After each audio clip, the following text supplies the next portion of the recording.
Hello kami ni Bugis kaya tayo. So ito ay magto 2 weeks na in-ICU ko. Ayan, may mga uh, nag-moist siya. Ito yung bumubuhay sa ating cuttings para magka-sprout. So ang tips ko lang, pag ganito may tumubo na damo dyan sa loob, maraming mga roots, ugat, so alisin natin. Ayan, alisin natin. Dahil maiinit dito sa location ng ating mga ICU bogies, lagyan natin ng tubig. Ayan, para hindi mag-dry. So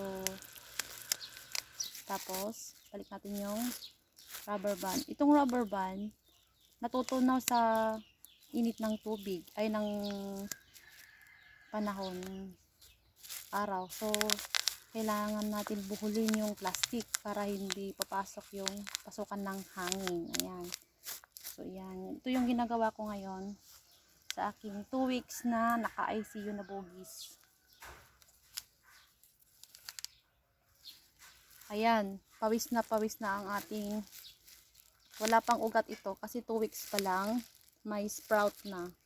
Bali, ginawa kong dalawang cuttings ito, yung Prisas Red at saka yung Diamond Pink. So nag-dry yung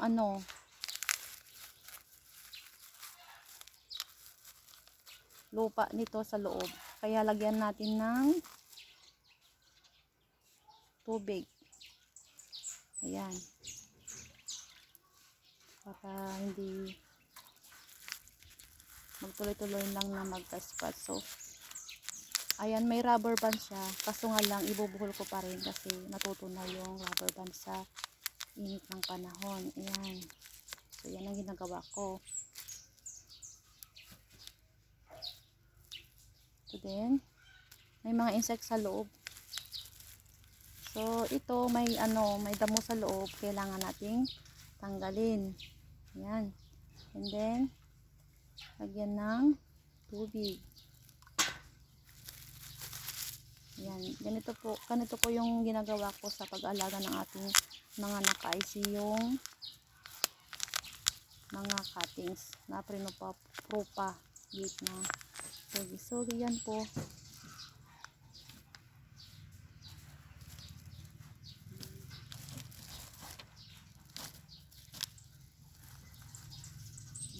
Ayan, wala pang ugat ito kasi 2 weeks pa lang.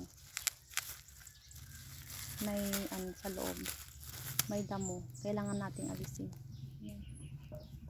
And then diligan, tapos ibalik sa plastic. So kailangan nating i-test ang ating mga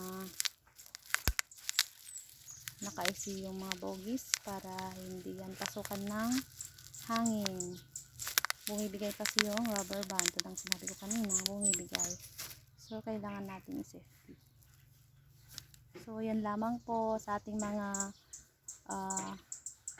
bogies collector or mga hardinera dito dyan. So ganyan po yung ginagawa ko sa aking mga propagate.